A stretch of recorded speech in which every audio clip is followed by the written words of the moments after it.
Se on moro taas. Tervetuloa jälleen kuulemaan Asian oikea laita. Tällä kertaa aika hulppeissa maisemissa ollaan kirjakaupassa ja mulla on hyvin erityinen vieras tänään Englannista asti. Professori Matthew Goodwin, kirjoittanut useita kansainvälisesti tunnettuja myyntimenestyksiä. Esimerkiksi tämä National Populism, The Revolt Against Liberal Democracy, erinomainen kirja vuodelta 2018 ja sitten tuoreempi Values, Voice and Virtue, tuoreempi kirja viime vuodelta. Ja meillä on tosiaan kirjailija itse, the author himself is here. Matthew, welcome to my channel. Thank you for having me, and thank you to everybody tuning in and listening. Yeah, and welcome to Finland. Your first time here. It is, and it's been a wonderful visit. I'm already a big fan of Helsinki, and thank you for showing me around Parliament this morning. It was a wonderful tour. Nice to have you, and we'll go straight ahead to our themes in this interview. Your most recent book, Values, Voice and Virtue, it makes the case that we have, in Western societies, we have this so-called new elite that you describe quite specifically.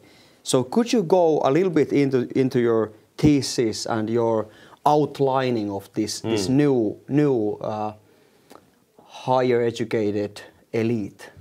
Yeah, so essentially what I'm talking about here is a new ruling class in Western societies that has fundamentally lost touch with millions of voters within their societies who are having to pay the costs of the decisions that they're making, like mass immigration, hyper-globalization, the advance of woke ideology or radical progressivism.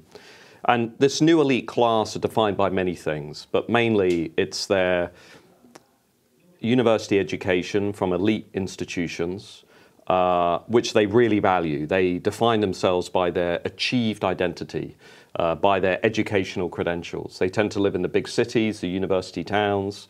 They tend to have parents who also belong to the university class. They tend to be financially secure, if not very affluent, which gives them insulation from the consequences of the policies they're advocating. And they are highly socially liberal, or as the philosopher John Gray would call them, hyper-liberal, or radically woke progressive. They now define themselves really by their luxury beliefs, by their ideology that is imbued with social liberalism, gender identity, an anti-Western, anti-nation sentiment. And what's interesting about this new elite, unlike the old elite, the old elite still exist. I'm in the UK, you see them in the clubs of Pall Mall and Mayfair all the time, the kind of old Tory elite. What's interesting about the new elite is they don't derive their sense of status from wealth. Yes, they have money and they're secure, but that's not really the main source of their social status.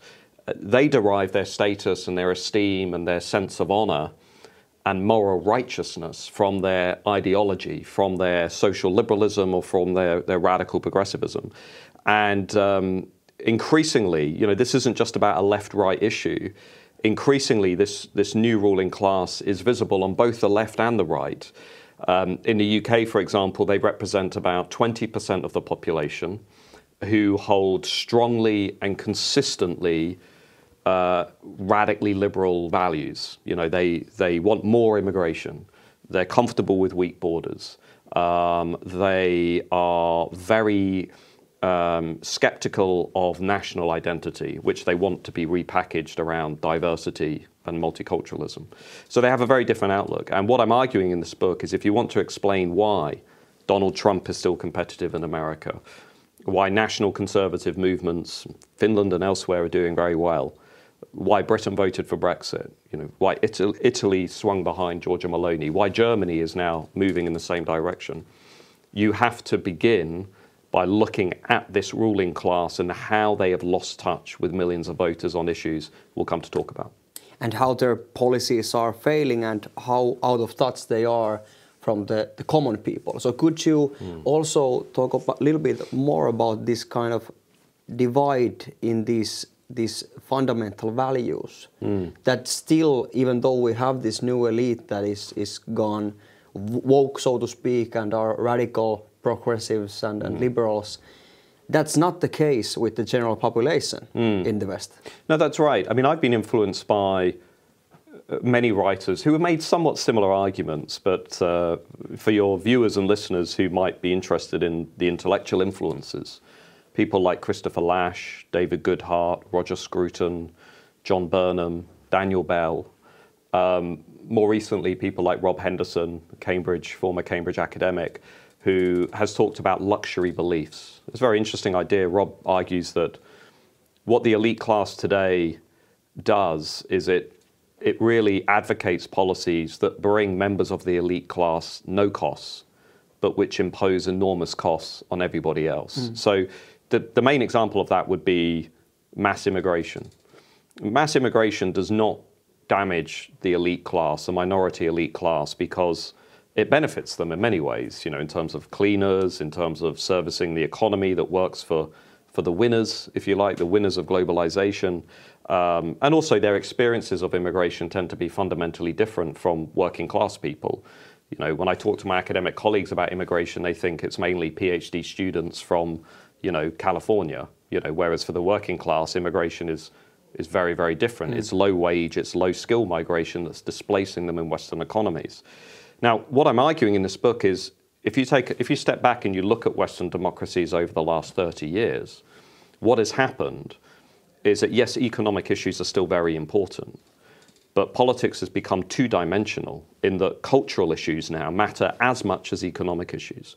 Cultural issues around migration, borders, security, nationhood, you know, how we think about our history, how we think about our identity, biological reality versus self-constructed gender identities.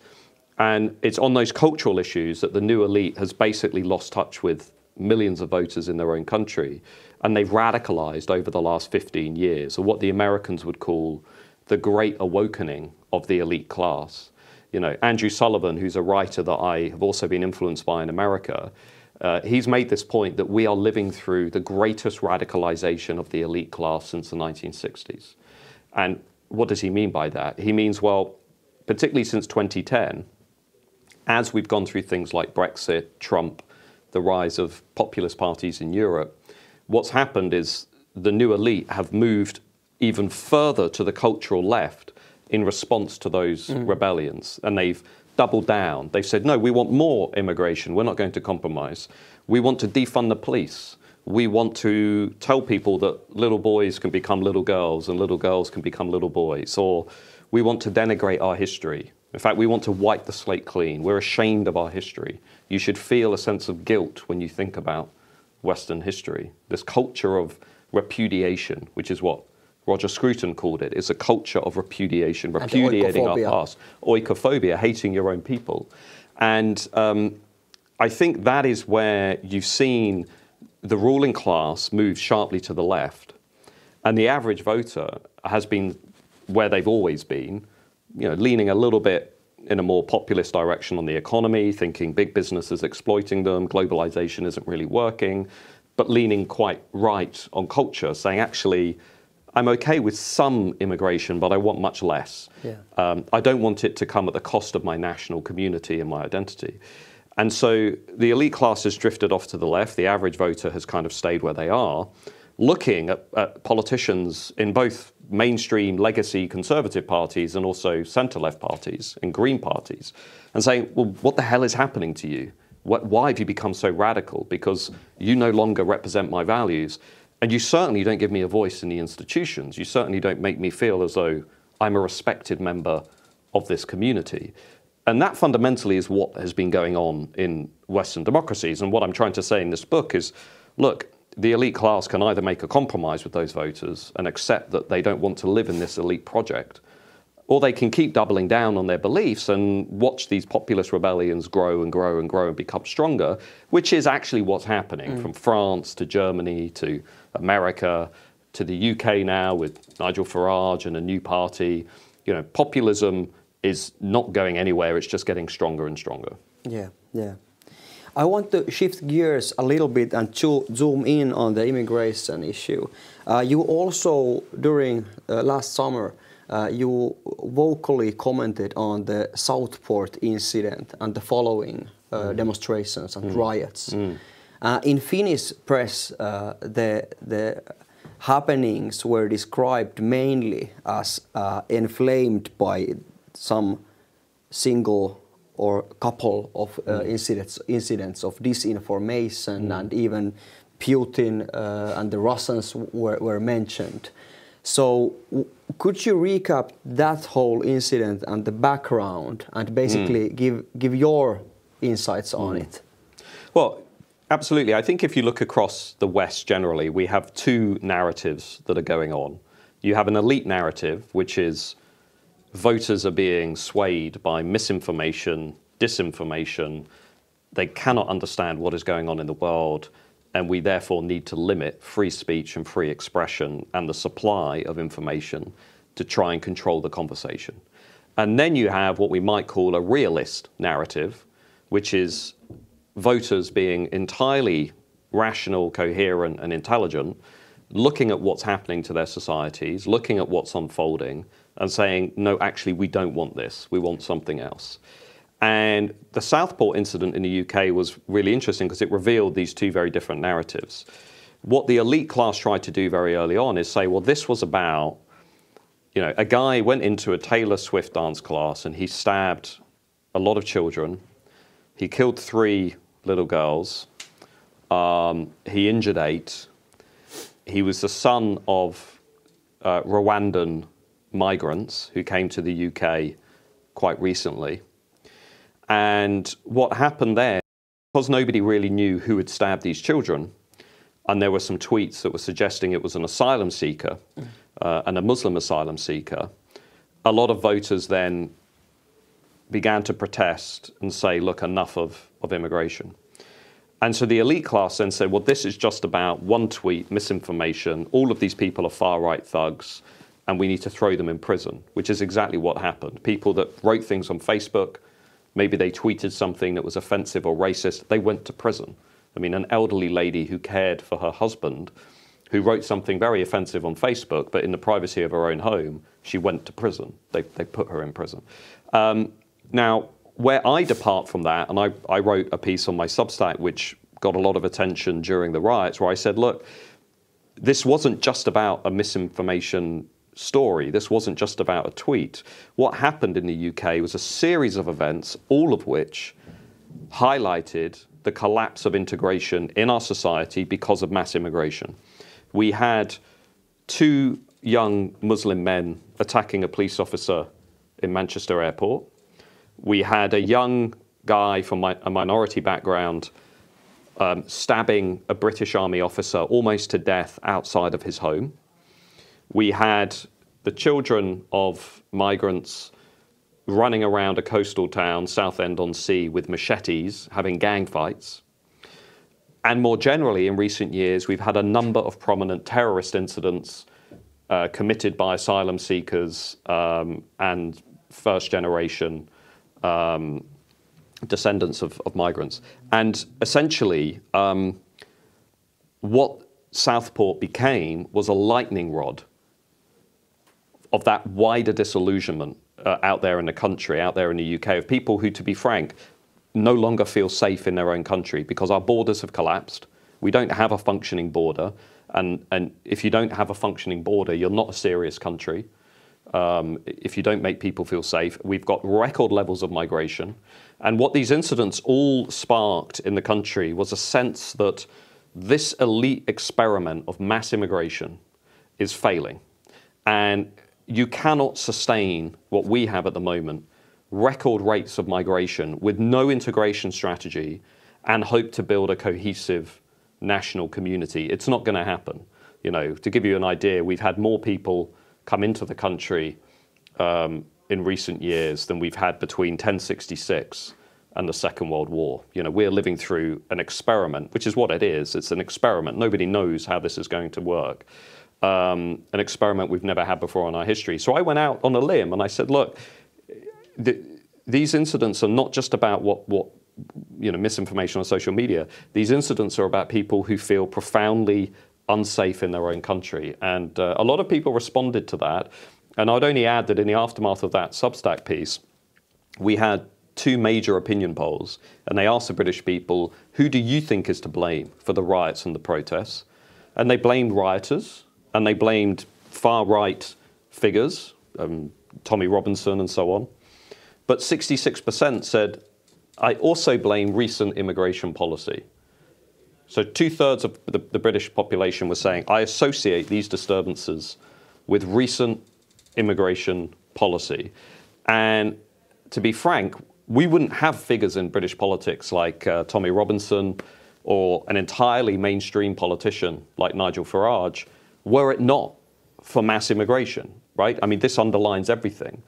And I just think there's a section of the elite class that cannot comprehend, cannot even articulate and deal with the fact that a large majority of people do not support this extreme policy of mass immigration, because that is what it is. It's an extreme policy that is being pursued by an elite minority against the interests of the wider majority.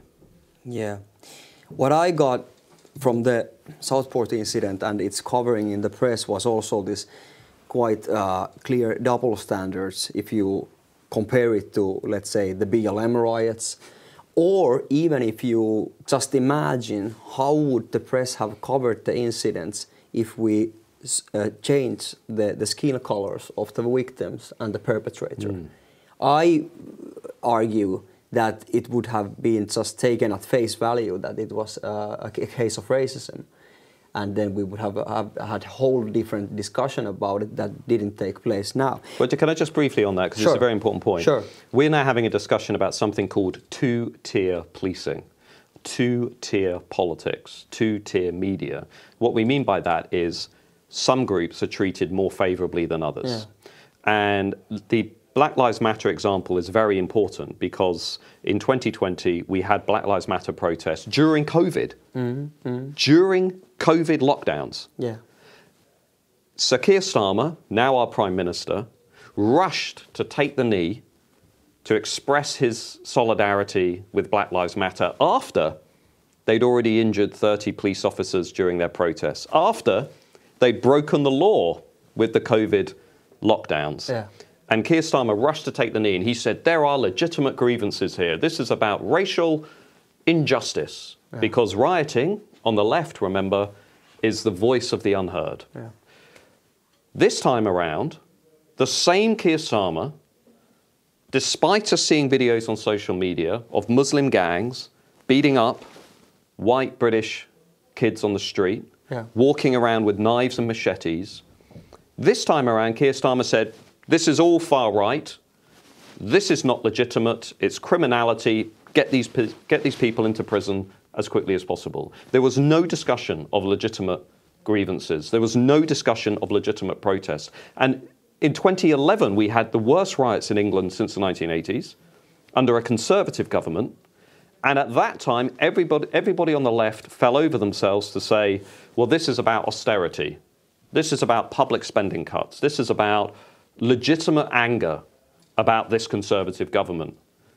So are there legitimate grievances or are there not? Because it seems to me that when it involves the white British majority and when it involves immigration, you're not allowed to protest. But if it involves austerity, public spending, Black Lives Matter, that's all entirely legitimate. And so what we have now are millions of people in Britain who are saying, actually, I think this is a two-tier. This isn't just two-tier policing. This is a two-tier political and social system that is routinely prioritizing racial, sexual, and gender minorities at the expense of the majority. Yeah, exactly. About that, I want to ask you about the future of democracy and within this kind of circumstances that, as you described in Britain, the people have several times tried to vote against this historical experiment, as you put it, mass migration, in many parliament elections and then Brexit also. And basically it hasn't gone anywhere, so to speak. So not only are the people not allowed to protest, their voice has been completely sidelined, even when they vote on these issues. So my question is that how will you see this historical experiment producing this rapid ethnic change, rapid demographic changes in the population, and still trying to keep up as a democratical system? So in my mind, there's like a clear contradiction and threat looming, sectarianism and so on. So how do you see the future on that regard? Well, I think the elite experiment with mass immigration is undermining our democracy. 20 years ago, Robert Putnam, the Harvard scholar, pointed out that rapid demographic and ethnic change lowers social trust, lowers support for welfare, and leads to more divided societies. And I don't think you can look at any Western society today that is going through large-scale migration and think this is strengthening democracy. Quite the opposite. What you're seeing is an elite class doubling down on its new religion, because that's what it is. Pro-immigration is a sacred value for the elite class. You're not allowed to question it. And many other voters are now swinging to a direct conception of democracy. They're saying, actually, no, we now want the majority will to be respected. We want our voice to be represented and respected in political systems that only represent the values of an elite minority. This is where I'm worried about the state of British democracy. For 15 years, if not longer, there has been majority public support for reducing immigration and slowing the pace of cultural change. Yet at the same time, through that entire period, governments on both the left and the right, and the Conservatives are as much to blame for this as Tony Blair, Keir Starmer and the Labour Party, at the same time those governments have put the pedal down on mass immigration, taking us from a net migration rate of around 50,000 in the late 1990s to today a net migration rate of around 700,000, which is unprecedented in our entire history. Our population is now growing at the rate of about 10%, which is unprecedented. And it's going to get a lot quicker and a lot bigger. To give you one statistic from our government's own forecast, over the next 12 years, by the year 2036, 6.5 million people are estimated to migrate into the UK, which is essentially 3/4 of London. We are going to need to build upwards of 500,000 houses every year for the foreseeable future just to keep up with the demand from migration. Before you get to welfare costs, impact on crime and social disorder, impact on the economy, because the expert class who are blaming people for misinformation, for not understanding the issues, are also not releasing the data that we need to look at the impact of immigration on our society. This isn't like Finland, where you guys have some of that data and you can crunch it. The data's being kept from us. We can't even look. So voter disillusionment with democracy, with this notion of representative democracy, is becoming very palpable. Public trust in political institutions has never been as low as it is today, since we've been recording data from the 1970s. People are turning to populist alternatives because they don't feel, rightly, that their voice is not present, not just in politics, but in media, in publishing, in cultural institutions, in creative industries, in the schools, in the universities, in the national conversation.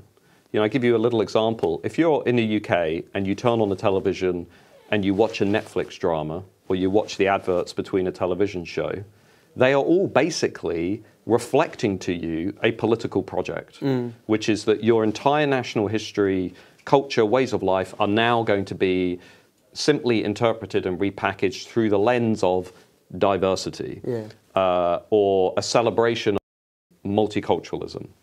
Now, as I say in the book, to say that a national identity is accepting of diversity is fine, but it cannot be the basis of a national identity, because it's like saying you have no identity of your own. And many Brits and many people in England say, no, we have a very distinctive identity. We have a distinctive history, culture, way of life. We're the home of individual liberty. We're the home of Magna Carta.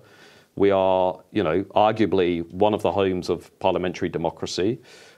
We have fought off every invasion for the last 1,000 years. We have a unique culture, from Shakespeare to, dare I even say, Oasis. We have a remarkable way of life. We're a tolerant, fair people. We are distinctive. We are unique in our own way, before we even get to our remarkable history. What the elite class are trying to do is they're trying to wrap all of that up and either say that's problematic, it's racist, it's morally inferior, it's a source of shame, or they're saying you need to take all of that and repackage it as a celebration of universal themes like diversity and multiculturalism, which don't really mean anything. So people can sense this imbalanced approach to multiculturalism. If you're a minority, you can celebrate your history, your identity, and your culture, and the state will allow that through a policy of multiculturalism. If you're part of the majority, and you want to celebrate your distinctive identity, history, and culture, that is seen as being inherently problematic. It is, the elite class don't really know what to do with that. They feel very nervous about that. And that is what is driving a lot of disillusionment and undermining our democracy. So there's the two-tier element creeping up again. And I think that Mark Stein said one time about this diversity and multiculturalism is that it's basically saying that our core value is that we don't have any core value. Yeah, well, it's also a very hollow conception of who we are. I mean, Samuel Huntington made this point in his book, Who Are We?, that over time, what you have is not just rapid demographic change and immigration. In the UK, much of it from outside of Europe, but you also have a denationalized elite, an elite that is not really interested in national identity. David Goodhart has called these people the anywheres. They feel as comfortable in Paris as Berlin, and they feel they're cosmopolitans. But I don't even, and I think David's work is excellent, but there's another way of viewing that elite class too, and he doesn't quite go as far as I would. Daniel Bell called them in the 1970s the adversity class, in that they derive their reputation by denigrating their own country. And you see this in the universities all the time. You see it in the commentators who are picked to speak at very important national moments. For example, the recent passing away of the Queen, Elizabeth II. We now often have commentators who have written books that are very negative, a very biased interpretation of our history and of who we are, who are then pushed forward by a left-leaning media class to try and, again, encourage this reproduction of who we are. And many voters are fed up of it, especially when it applies to their children. Yeah. Actually, about that kind of a cultural and national self-loathing in the new elite, how would you describe the phenomenon in political terms? Of course, we are nowadays talking a lot about so-called wokism and people and institutions going woke.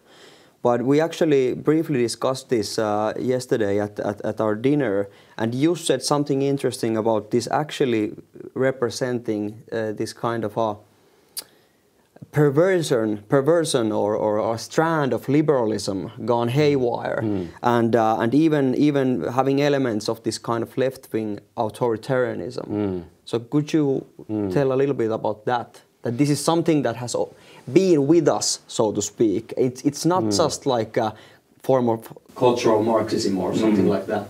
No, I think it's too easy to say. I think it's misleading and it's wrong to say what we're living through is some kind of return of Marxism. There are similarities with Marxism. The suspicion of free speech, the attempt to shut down dissenting views. But I've been influenced by the work of Eric Kaufman, whose new book called Taboo, or I think it's published under the Third Awakening in America. Eric argues that actually what we're dealing with is a radicalization of liberalism. And this is important because if you don't understand where this movement's coming from, you can't respond to it. Exactly. And his argument is essentially liberalism's concern with minority rights, its concern with protecting people from emotional harm, ensuring they're kept safe and secure, and today's well-meaning liberals wanting to care for people and be fair to people, what Eric argues is essentially that strand of liberalism is kind of radicalized and pushed many liberals today to think that what they're doing is liberal, but actually, I mean, it isn't liberal at all. It's a very illiberal reaction. You know, it's a kind of minorities good, majority bad. That's the reflex that's at the heart of it. And the reason it's so difficult and challenging is because, you know, hyper-liberals, if you want to call them that, if you say to people, what do you think is more important, protecting minorities from offence or defending free speech even if minorities feel offended? Today's liberals on the left, they will overwhelmingly say we should always protect minorities. They will sacrifice free speech and free expression on the altar of protecting minority rights as they see it. And that's where we're coming into this clash with liberalism, because if you're a true liberal, you say, no, individual rights will always come first. My individual rights matter more than my identity as being a white, straight, Western male. Okay, my individual rights fundamentally matter more than my fixed group identity. Wokism turns that on its head. It says what defines you is your fixed group identity, and that matters more than your individual rights. So that's the first reason it's suspicious. It's incompatible with liberalism. The second reason is this worldview or this new religion is very hostile to any scientific evidence or research which undermines its core claims. So it's not liberal. If you're a genuine liberal, you say, I believe in truth, I believe in reason, I believe in evidence. I believe we can improve our society by collecting scientific knowledge and evidence and applying that to public policy and improving our society. The woke, or you know, the cultural socialists, whatever you want to call them, radical progressives, they ignore or refute any evidence which undermines their claim that racism and discrimination are the biggest driver of any disparities in society. So the example of that would be the Harvard scholar Roland Fryer, who published a study showing that African Americans were not more likely to be shot by police compared to other groups. He was ousted from Harvard. He was attacked, harassed. He had to have police security. That's one micro example of how the woke will basically push any evidence and any dissenting voices out of the public square. They're not interested in scientific knowledge and evidence, right? So they're not really, it's more of a religion than a serious a rigid ideology. A blueprint. And also, just thirdly, they're deeply intolerant of anybody who has a different opinion, which again brings us back to democracy, because the heart of democracy is pluralism, it's bargaining, it's compromise. You and I might disagree about an issue, but we'll sit here and we'll compromise and we'll come up with an outcome that we think on balance comes as close as we could get to keeping us both happy and content. The woke, if they were here, would say, well, I'm just not going to listen to you because I disagree with what you say politically. And we now have evidence that shows people on the left are more authoritarian than people on the right. So they're more likely to unfriend people on Facebook. They're more likely to block people on Twitter, X. They're more likely in universities to say they would not hire a known conservative or a gender-critical scholar. So what this is doing is breeding an intolerance in the institutions in our society against the very thing that is supposed to be at the heart of democracy, which is this notion of pluralism, compromise and bargaining. And that's why, again, well-meaning liberals who think they're making the world a better place are actually ushering in a very illiberal, dogmatic, intolerant ideology that should have no place in our public institutions, especially our schools. Yeah. Our schools in the UK are teaching children that the only interesting thing about them is what racial group they belong to. Are they white? Are they black? Are they Asian? This is the opposite of what civil rights campaigners wanted in the 1950s and 60s. We're actively racializing our children. Now, anyone who has children knows that the most interesting thing about them is their character and their individuality and all of the wonderful things they bring to the table. And to look at them in these incredibly divisive, crude, dystopian ways as just simply being a white child or a black child, a morally inferior member of the majority, a morally superior member of minorities, being one group being virtuous, the other group being, a source of shame and embarrassment. It's racist also. But this ideology is racist. Yeah, at its core. Yeah, at its core. And it's very difficult to watch clever, otherwise intelligent people falling for what Yasha Monk in his book has called the identity trap, because that's what it is. People are falling for this identity trap. Yeah, yeah.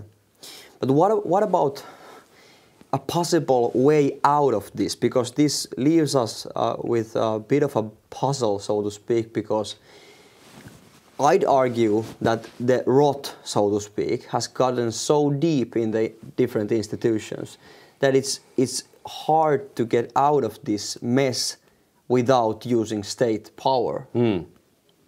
So how would you see it if we rigidly apply these kind of liberal principles? Well, I'll give you. Are we in trouble? I'll give you an example.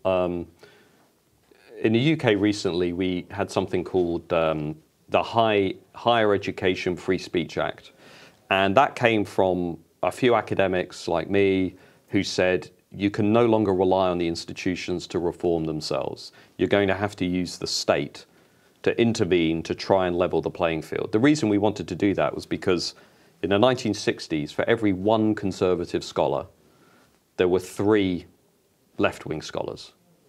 Today, in the social sciences, for every one left-wing scholar, there are 10. Sorry, for every one conservative scholar, there are 10 left-wing scholars. So the ratio has gone from 3 to 1 to 10 to 1. And that monoculture has bred this intolerance. So we said, well, okay, let's have and people were being sacked. Kathleen Stock, Noah Carl, Jordan Peterson was disinvited from Cambridge. There were lots of cases that were really shocking. So he said, let's use the state to create a legal duty on universities to promote free speech and free expression. What does that mean? It means you cannot be sacked as an academic because of your political views. And if you disinvite somebody from giving a talk, that university could be fined a significant amount of money.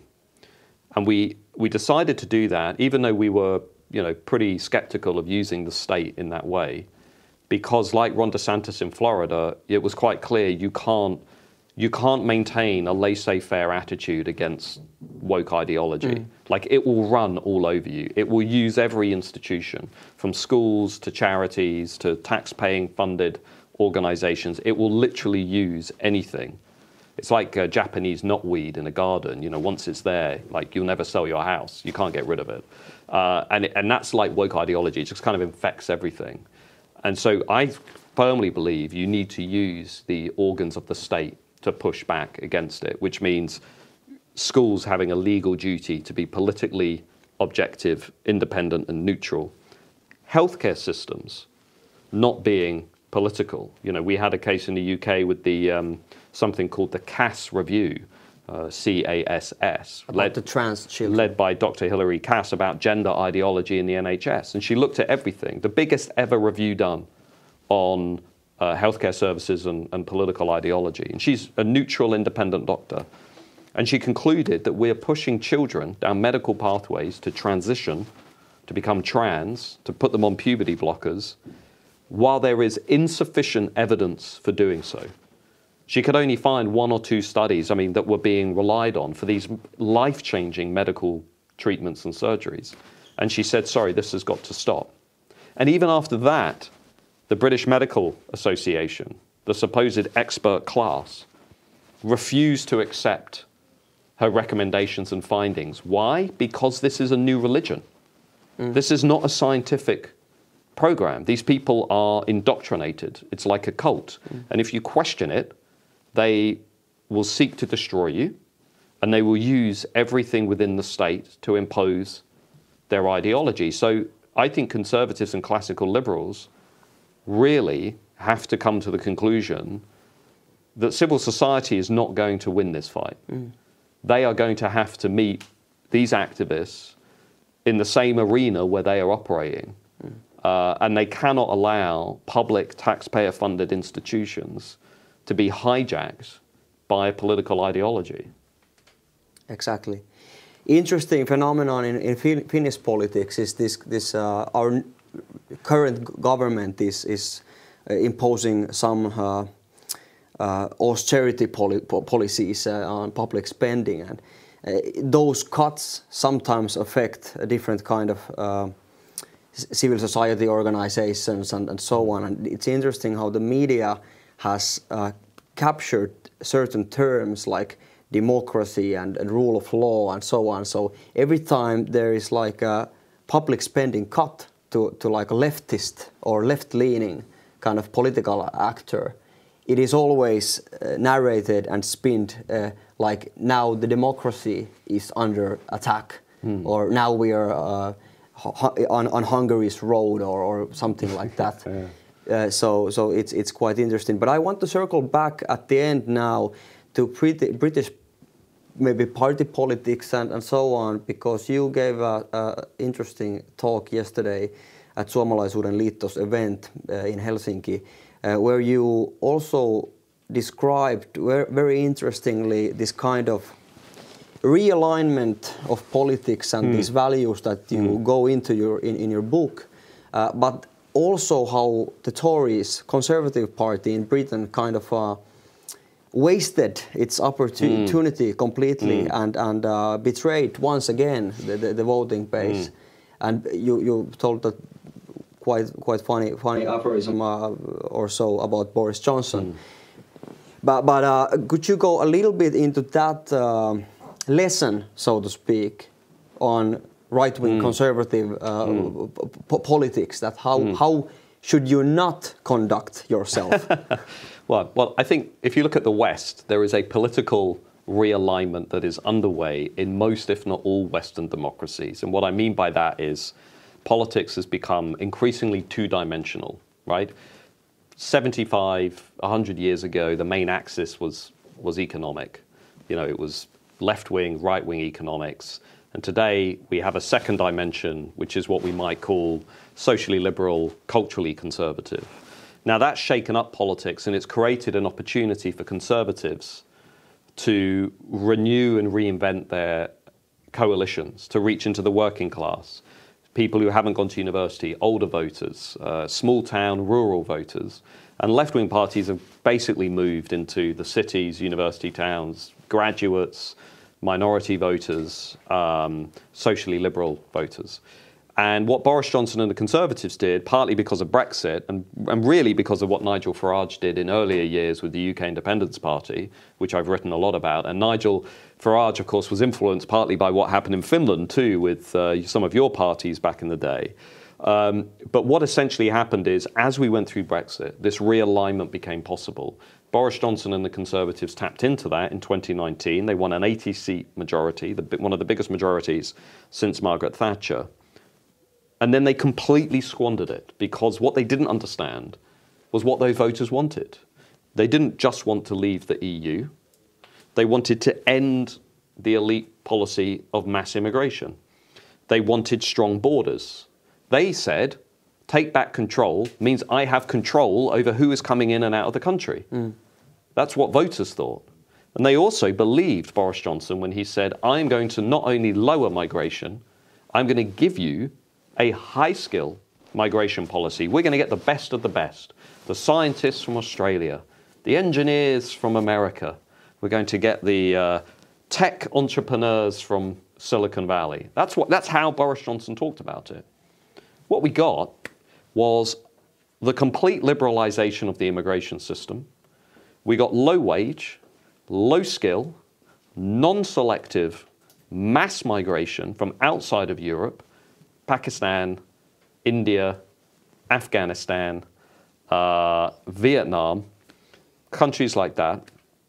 we're ushering in the very kind of immigration that has been shown in studies in the Netherlands, Denmark, Finland. We talked about this last night during our dinner in Helsinki, that show this kind of migration is a net fiscal cost, not benefit to the taxpayers from that country. Now, the elite will not have that conversation, right? Because in their mind, immigration can only be an unalloyed positive. Well, if the main argument for immigration is economic, then why are we finding that immigration is a net fiscal cost? And, by the way, it's driving up house prices, it's driving up rents, it's driving up crime. We have studies from Germany, Denmark, that show migrants and asylum seekers and illegal migrants are disproportionately more likely to be involved in things like rape, sexual assault. Of course, in the UK, we've had a good example of this with the grooming scandal, where Pakistani Muslim gangs were sexually abusing and raping young white women across northern towns, thousands of young white girls. And all of this shows the extent to which this policy of mass migration has really alienated voters. Conservatives completely betrayed them on that issue, which is why, you know, and this is my frustration about British politics.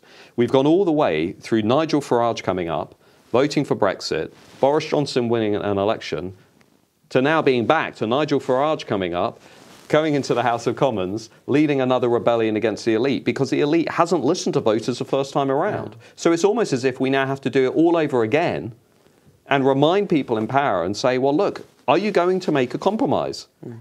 Because if you're not, if you're going to keep ignoring voters, they're not going to go away. They'll keep coming back and back and back. So the lesson, I think, for people in Finland at least is, look, if you mobilize one half of that realignment and you promise voters immigration reduction, control of borders, prioritizing the majority, defending your history, your identity, your culture, your language, if you're going to promise voters that you're going to do those things, you better deliver. Because what happened to the British Conservatives in only 5 years, they went from giving the world a masterclass in how to win a realignment to giving the world a masterclass in how to lose a realignment. And that ultimately is the story of what happened in British politics. Matt Goodwin, thank you so much for this interview. Thank you for having me. Thank you for inviting me to Helsinki. My first time, I can say categorically I will return to Finland. I'm a big fan. So thank you also to your viewers for tuning in. Thank you so much.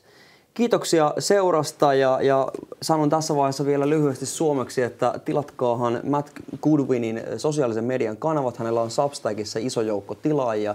Sinne vaan joukon mukaan ja tilaahan samalla munkin kanavaa ja laita videota jakoon. Kiitoksia seurasta.